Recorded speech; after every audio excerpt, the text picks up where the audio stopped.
We are less than 4 weeks out from the 2022 midterm elections, and the race for U.S. Senate in Pennsylvania is among one of the most closely watched this year. It's also one of the most important, not only because it could determine control of the Senate, but also because no one knows exactly what to expect. Celebrity Dr. Oz is the Republican nominee running against Pennsylvania Lieutenant Governor and Democratic Senate hopeful John Fetterman.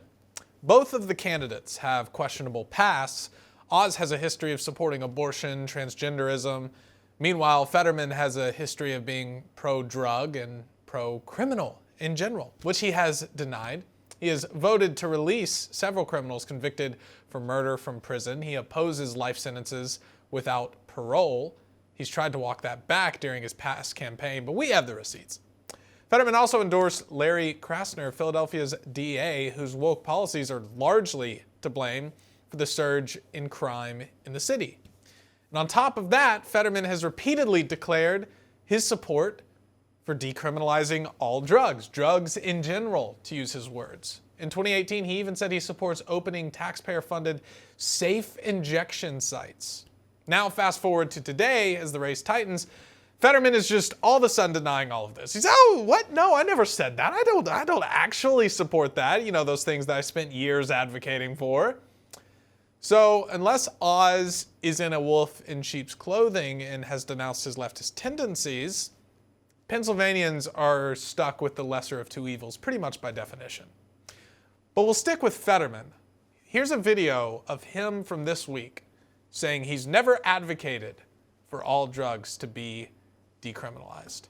Clarify, please, your stance on the harder drugs, heroin, cocaine, and things like that. Absolutely. I never advocated for legalizing any of these hard substances, ever, or any of that. It was part of a conversation, an honest conversation, again, taken out of acts, more lies, about addiction. And I've always made the argument that we cannot arrest our way out of addiction, and we can't criminalize addiction. That is a disease. And now tens of thousands of Americans die from addictions, and we have to be serious about that, and we need a solution. And that means having a conversation about that. So I have never once advocated for legalizing any of these things, and I never had anything of the kind. I never said that. I never said I wanted to decriminalize across the board. Oh wait, what is this quote right here? I'm pro-legalizing marijuana, but I go even further than some of my colleagues because I'm for decriminalizing across the board. Well, isn't that interesting? I just read a quote from John Fetterman, everyone. Isn't that interesting? Joining me now to react to this is former New Jersey Police Lieutenant and U.S. Navy officer, Lieutenant Steve Rogers, aka Captain America. Lieutenant Rogers, it's always great to have you on the show. Fetterman can't make up his mind. Does he want to decriminalize all drugs? Does he not want to decriminalize all drugs? Well, no, we know what he actually wants to do. He wants to decriminalize all drugs. However, he's got to talk politics. Lieutenant Rogers, your thoughts? Well, my first reaction to that interview was, what cell block did he give that interview in? Did you see that background there? I've never seen anything like that. Well, anyway, getting back to his rhetoric, you're right. It's all about politics, and he could spew out as much as he wants. What's on videotape, what's on audio tape is there. But I must tell you, Addison, at the end of the day, no matter what he says, no matter what the Democrats say about their policies, it's all about the pocketbook. Yeah. It boils down to inflation. It boils down to the almighty dollar, and people are hurting, and the Democrats caused it. Now, between Fetterman and Oz, I've been openly critical of Dr. Oz's past positions. I still think, when it comes down to it, I think Pennsylvanians would be better off voting for Oz than Fetterman. That much is obvious. I want to direct attention to a tweet that John Fetterman posted yesterday. He said, Dr. Oz is a both perfectly healthy and extremely wealthy guy. It must be nice. Most Pennsylvanians aren't. Who do you think is going to fight for them? So his sales pitch to Pennsylvanians is, vote for me and we can all be unhealthy and unwealthy together. Yes, we're of like mind. I'm reading that and I'm saying, well, why do you think the Pennsylvania citizens are in the state of shock they're in over the economy? Because of you, Fetterman, because of your party, because of Joe Biden. So you know what's the tragedy of this story is, Addison, is they really think we're naive, that the people are dumb.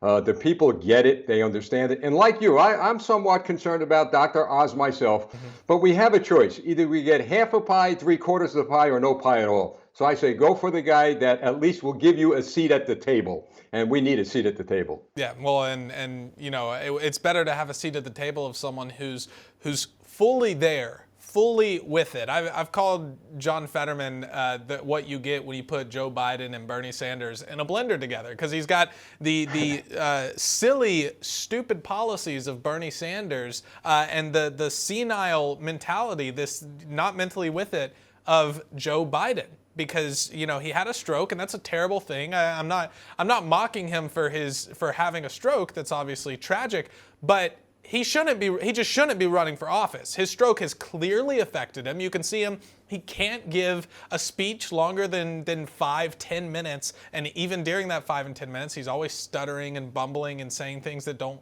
make sense.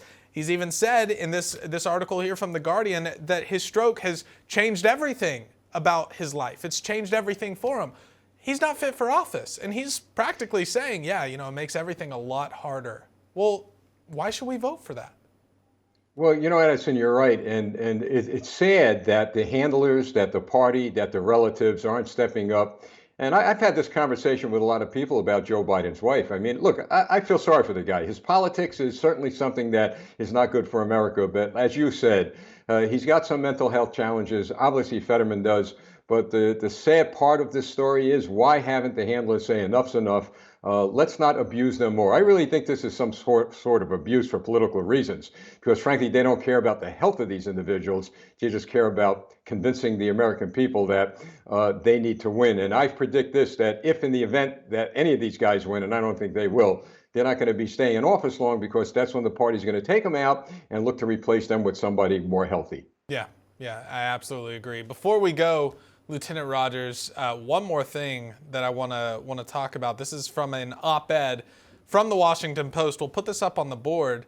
The article says, this isn't the fault of Republican leaders, of course, any more than Democratic leaders who are to blame for crime in blue states, talking about violence. The South, for reasons sociologists debate, has been more violent than the rest of the country for centuries. But those who are truly worried about violent crime should consider decamping to blue America. Living in a Republican state is much more likely to get you killed. I have a hard time imagining going to, you know, somewhere like Arkansas or Kentucky and then going somewhere like New York or here in California and comparing the two crime-wise. Well, I'll give you a real life story. I live in New Jersey. I live 10 miles west of New York City, and I've seen hundreds and hundreds of New York license plates in my community. People are fleeing that city, a blue state, coming to New Jersey, which is a blue state, but our community is predominantly conservative, as well as many communities around us. And what about Florida? People are going to Florida by the thousands. So that's a lie. Whatever they're putting there in that editorial certainly is propaganda. The fact is, people want to be safe, and they feel safer in red states where criminals are put in jail and crime victims are helped by the judicial system. Yeah, you know, we point out something very obvious, a very obvious problem for the left, and they say, no, actually, it's the Republicans. No, it doesn't work like that. You got caught with it. You've made this bed. You have to lay in it. Lieutenant Rogers, always a pleasure to have you on the show. Thank you so much. Thank you, Addison. Have a great week. You as well.